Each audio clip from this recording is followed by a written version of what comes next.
आइए आप सभी का एक बार फिर से गौतम झा संस्कृत क्लासेस पे बहुत बहुत स्वागत है। मैं गौतम झा आप सभी को आज जो संस्कृत व्याकरण में पढ़ाने जा रहा हूँ, जिस टॉपिक पे बात करने जा रहा हूँ वो आपका है उच्चारण स्थान। सबसे पहले तो हम बात कर लें कि ये जो उच्चारण स्थान है ये आप सभी के लिए, चाहे क्लास 8वीं का बच्चा हो या हम बोर्ड की बात करें, सभी के लिए अत्यंत ही महत्वपूर्ण टॉपिक है। आप निश्चित रूप से इस बात का ध्यान रखें कि आपका बोर्ड हो या संस्कृत की कोई भी एग्जाम हो, उसमें एक ना एक नंबर आपका, एक तो छोड़ दीजिए, कम से कम 2-3 नंबर जो है आपका वो इस टॉपिक से आता ही है। 2-3 नंबर का क्वेश्चन, ये तो मैं केवल संस्कृत की बात कर रहा हूं। अगर आप इसकी इंपॉर्टेंस की बात करें तो ये संस्कृत के अलावे अगर आप हिंदी के स्टूडेंट हो या फिर जो आपका बोर्ड एग्जाम है या आप 8 से लेके या कहीं भी हिंदी सब्जेक्ट पढ़ रहे हो, तो आपको ये उच्चारण स्थान हिंदी में भी काम आने वाले हैं। इसके अलावे अगर आप कंपटीशन की तैयारी कर रहे हो और किसी कंपटीशन में बैठने वाले हो, तो आप जान सकते हैं कि उसमें भी हिंदी पार्ट्स होते हैं और वहाँ भी इस टॉपिक से एक ना एक क्वेश्चन आपको निश्चित रूप से आने वाला है। तो इस तरह से हम कह सकते हैं, तो ये जो उच्चारण स्थान है ना, ये हर एग्जाम के लिए आपका 2 नंबर का रामबाण है।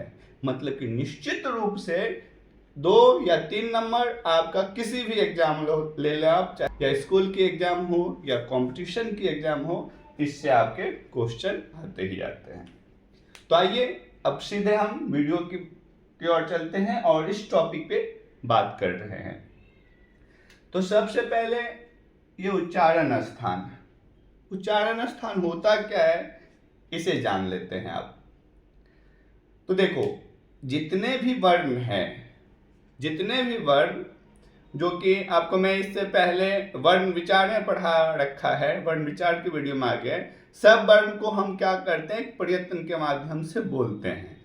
और उस बोलने के क्रम में क्या होता है कि हमारे जो फेफड़ा है उससे श्वास वायु निकलता है और उस प्रयत्न में ये हमारे मुख के अंदर जितने भी अंग है, कंठ, तालु, मूर्धा, दंत, ओष्ठ, जीभ, इन सभी कोई ना कोई जो आपका विशेष अंग है, इससे यह धनु टकराती है और उसके फल स्वरूप आपका क्या होता है, ये वर्ण का उच्चारण हो पाता है। तो हर वर्ण के उच्चारण में जो हमारे द्वारा प्रयत्न किया जाता है और ये श्वास हम जो निकालते हैं, वो जिस अंग से टकरा के जिस वर्ण का उच्चारण होता है, उस अंग को, उस वर्ण का उच्चारण स्थान कहते हैं।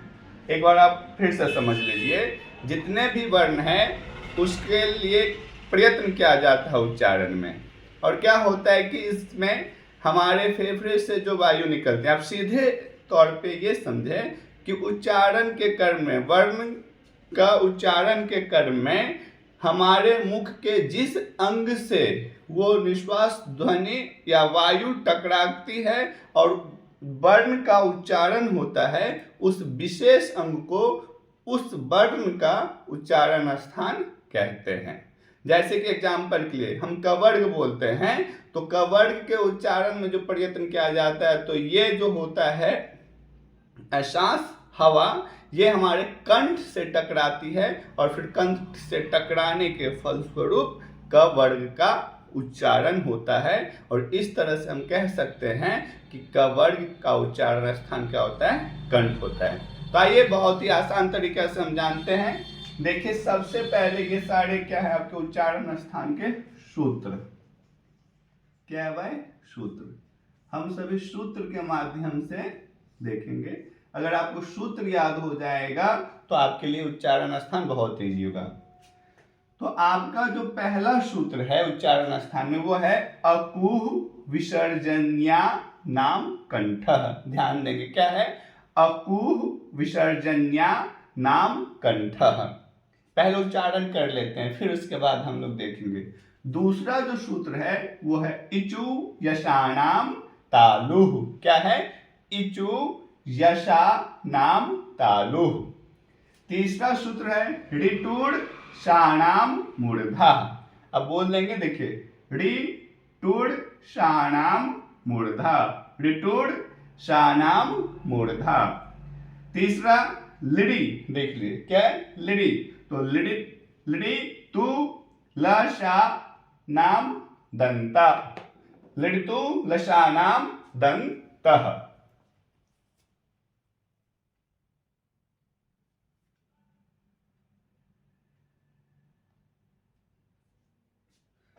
अब ये पांचवा जो है ये देख लीजिए आप, उपपद्यमान्यानाम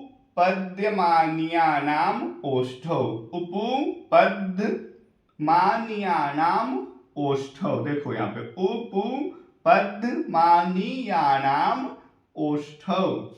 छठा जो आपका है यम अंगनानाम नासिका च, यम अंगनानाम नासिका च।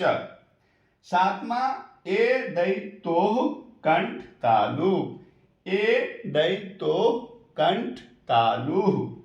आठवां जो है ओ दौ तोह, देखो ओ दौ तोह कंठ ओष्ठम, ओ दौ तोह कंठ ओष्ठम।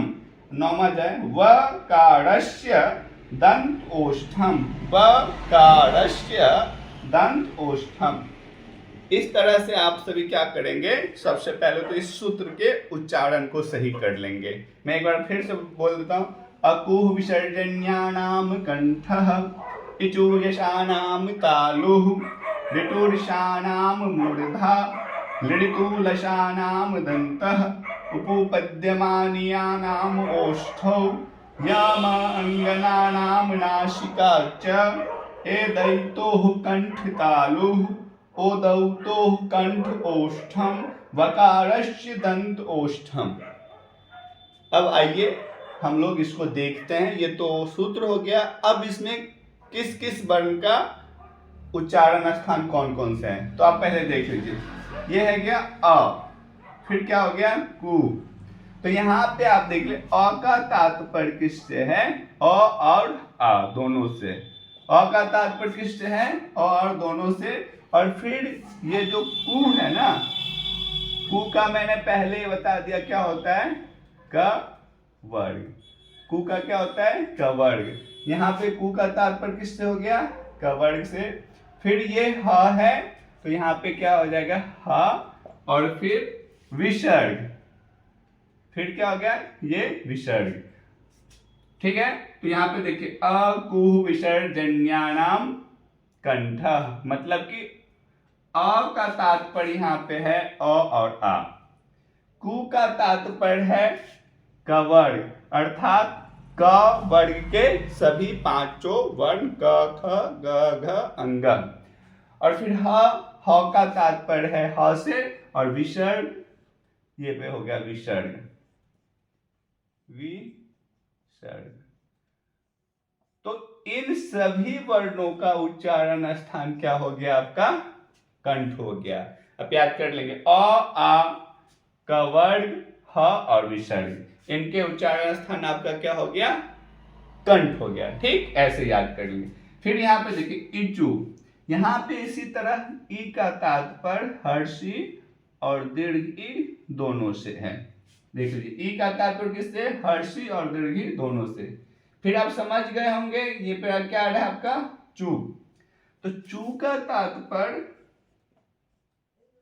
च वर्ग, अर्थात च छ ज झ य, च वर्ग में जो च से य तक 5 वर्ण होते हैं वो।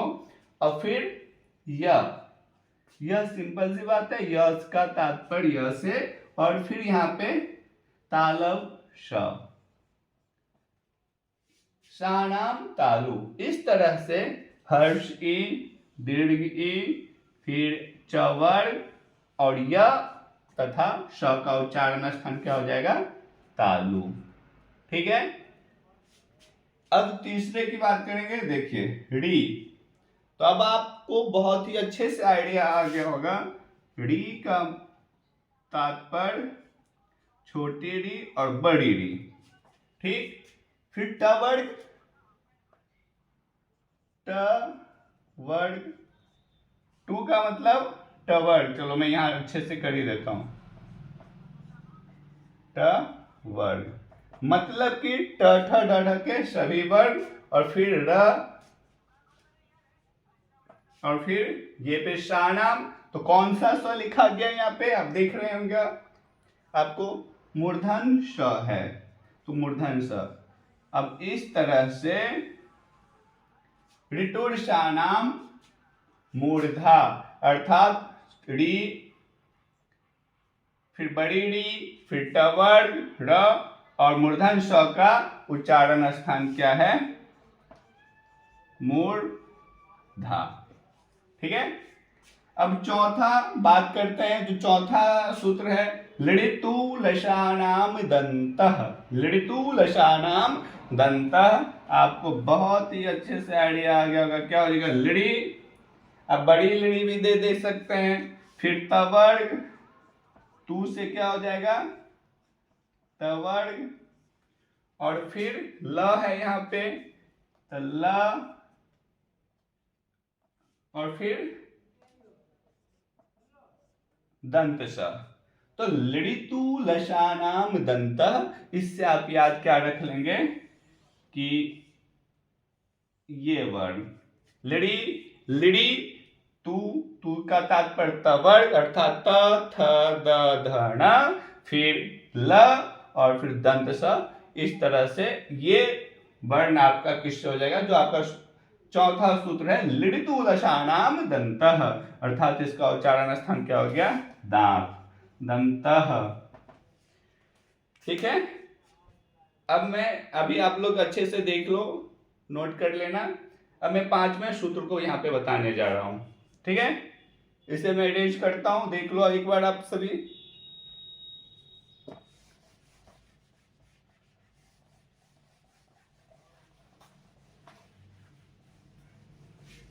अब जो आपका पांचवा सूत्र है ना, यहाँ पे ध्यान देंगे, उपपद्यमान्यानाम ओष्ठ। तो यहाँ पे उ का तात्पर्य फिर आप देखेंगे हर्षु और दुर्घु दोनों से है। ठीक है, उ का तात्पर्य किससे है भाई, हर्ष उ और दीर्घु दोनों से। फिर देखो यहाँ पे इससे पहले हर जगह आपने देखा था कु चु ऐसा, लेकिन यहाँ पे क्या है पदुर्भुकार। तो यहाँ पे देखिएगा कि संधि हुआ है दो उ का, तो इसमें हम क्या कर देंगे, एक विच्छेद कर देंगे और प हर्षु कर पु, इसका तात्पर्य हो गया प वर्ग। ठीक है ना भाई, अब इसमें भी तो रह गया ना, अब इसका जो उ हो गया, ये उ को अगर हम निकालें तो इधर से हो जाता है उ प द मा नी, ये उपद मान्य, ये एक विशेष वर्ण है। ठीक से मैं लिख देता हूं, उ पद मान्य वर्ण, ये एक विशेष वर्ण है जिसका नाम है उपद मान्य। और आप सभी जो है वर्ण विचार के वीडियो में जानेंगे। उपद मान्य वर्ण में होता है ऐसे प और ये होता है फ, इस दो वर्ण को उपद मान्य वर्ण कहा जाता है।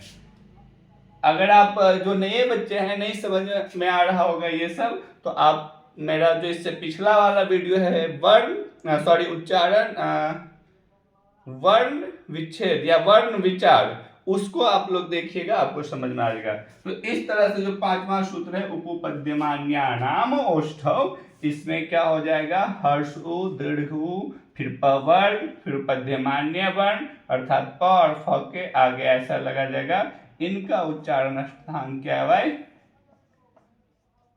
ओष्ठ है। इनका उच्चारण स्थान क्या है, ओष्ठ है। ठीक है भाई, चलो अब आगे की बात हम करने जा रहे हैं।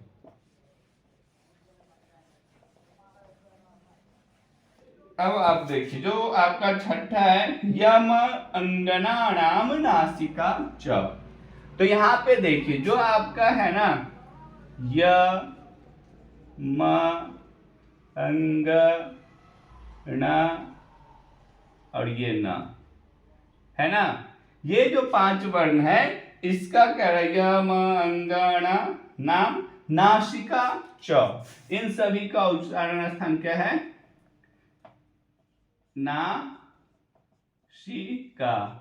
और च का मतलब क्या होता है, और, तो च और क्या, तो आप ध्यान देंगे कि इन सभी का य म अंग ण नाम नासिका, अर्थात ये आप ध्यान दो, जितने भी वर्ग है ना सबका पंचम वर्ण है, सभी वर्गों का ये कौन सा वर्ण है, 5वां वर्ण है। तो कहता है कि इनका उच्चारण स्थान नासिका होता है, च और, तो और का क्या मतलब, तो आप देखो जैसे त वर्ग आ गया ना, इसमें सॉरी च वर्ग, तो च वर्ग में तो इसका 5वां यह आएगा ना, तो इसका स्थान क्या है, तालु, तो 5वां वर्ण भी तो तालु आएगा च वर्ग का, अर्थात इस च का उच्चारण स्थान क्या हो गया, नासिका और तालु। ठीक है, इसीलिए च का आ गया, च का क्या हो जाएगा, तालु। इसी तरह इचु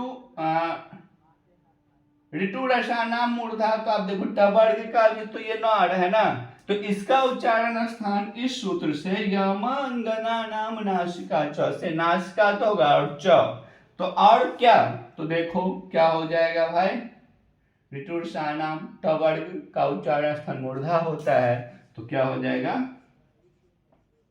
मूर्धा। अर्थात ये जो सभी 5वां वर्ण है उसका एक उच्चारण स्थान नासिका तो है ही, साथ साथ सभी वर्ग का अलग अलग उच्चारण स्थान है। जैसे क वर्ग का उच्चारण स्थान कंठ है, तो अंग का नासिका के साथ कंठ हो जाएगा। च वर्ग का उच्चारण स्थान तालु है, तो च वर्ग में य, तो य का उच्चारण स्थान नासिका के साथ क्या हो जाएगा, तालु भी हो जाएगा। फिर तू, तो तू का मतलब तवर्ग का जो न है उसका उच्चारण स्थान क्या हो जाएगा, नासिका तो होगा ही इस सूत्र से, लेकिन क्या हो जाएगा, दंत भी हो जाएगा। प वर्ग का जो म है ना, इसका उच्चारण स्थान इस सूत्र से यमंगना नाम से, नासिका तो होगा ही, लेकिन क्या हो जाएगा, ओष्ठ, ओष्ठ भी हो जाएगा। समझ गए, इस तरह ये होता है। ठीक है, आप सभी लिख लेंगे या नोट कर लेंगे, ठीक है। इसीलिए इस सूत्र में च लग गया। अब देखिए ये जो 7वां है, ए दैतो कंठ तालु, ए का तात्पर्य यहाँ पे ए दैतो है ना, ए दैतो अर्थात ए और ऐ, इस दोनों का उच्चारण स्थान क्या है भाई, कंठ तालु, कंठ और तालु, मतलब कि इसके उच्चारण के क्रम में जो प्रयत्न किया जाता है उसमें कंठ और तालु का मदद होता है, और इसीलिए सूत्र हो गया ए दैतो कंठ तालु, अर्थात ए और ए का उच्चारण स्थान आपका कंठ भी और तालु भी दोनों के सहयोग से होता है। उसी प्रकार ओ दौतो कंठ ओष्ठम, तो यहाँ पे भी ओ और औ, इन दोनों का उच्चारण स्थान किससे हो जाता है भाई, कंठ, और दूसरा क्या है भाई, ओष्ठम, कंठ ओष्ठम, तो ओष्ठ, मतलब कि ओ और ओ का उच्चारण स्थान कंठ और ओष्ठ दोनों से होता है। अब जो लास्ट आपका है वकारस्य दंत ओष्ठम, क्या है भाई, वकारस्य दंत ओष्ठम, अर्थात व का जो उच्चारण स्थान है वो किससे, दंत और ओष्ठ, इस दोनों से इसका उच्चारण होता है। तो मैं उम्मीद करता हूं कि आप लोग अच्छे से समझ गए होंगे, और अगर नहीं भी समझ में आया तो कोई बात नहीं, आप मुझे वीडियो देखकर कमेंट करें। हाँ, लेकिन सबसे जरूरी चीज़ ये है बात कि इस वीडियो से पहले आपको क्या करना है, जो वर्ण विचार है ना, इसके वीडियो देख लीजिए आप, ताकि आपको वर्णों की सही जानकारी आ जाए, ठीक है ना। चलो एक बार आप फिर से इसी तरह देख लेना, और इसमें आप देख लेना मैंने जैसे बताया उस तरह बिठा के 2-3 बार प्रैक्टिस कर लोगे तो आपका हो जाएगा। हाँ, इससे बाद एक है ना कि अनुस्वार। अनुस्वार जो होता है ना, देख लो, ये जो अनुस्वार है इसका उच्चारण स्थान क्या होता है? नासिका। ठीक है ना। और इस क्या होता है इसका? नासिका। और उसके बाद जैसे ये है ना उपपद्य मान्या नाम, इसी तरह एक होता है जिह्वा मूल्य।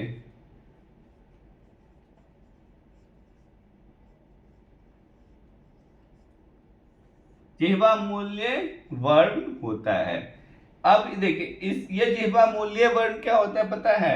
जैसे हमने उसमें लिखा तो यहाँ पे क और ख, इसके आगे ऐसे लगा दो और ये हो जाते हैं जिह्वा मूल्य। तो इसका क्या होता है? जिह्वा मूली जिह्वा मूल्यम करके होता है। ये दो चीज आप याद रखेंगे और इसके बारे में मैं आप लोगों को बताऊंगा नेक्स्ट वीडियो में कि इसे क्या कहते हैं। और अगर आप सभी में से किन्हीं को पता है कि ये देखिए ये किसी ना किसी का भेद है, ये जो चिन्ह है तो ये किसका भेद है? अगर आप सभी को इस चिन्ह के बारे में पता है तो मुझे कमेंट करके बताएं, अन्यथा मैं अगले वीडियो में इसके बारे में बताऊंगा कि इसका क्या नाम है और किस वर्ण का ये भेद है। ठीक है, तो आज यहीं तक रहने देते हैं, आगे की वीडियो हम लोग फिर देखेंगे। लेकिन आप सभी इस चैनल को देखें और मैं निश्चित रूप से कह रहा हूं कि ये आपके लिए बहुत ही उपयोगी होगा, खासकर 10th वाले बच्चे के लिए। इस पे मैं सारे वीडियो डाल रहा हूं और बहुत ही बारीकी से आप सभी को तैयारी करवाऊंगा। तो आप सभी इस चैनल को देखें, सब्सक्राइब करें, लाइक करें और अपने मित्रों तक अधिक से अधिक शेयर करें। चलिए धन्यवाद, फिर मिलते हैं नेक्स्ट वीडियो में।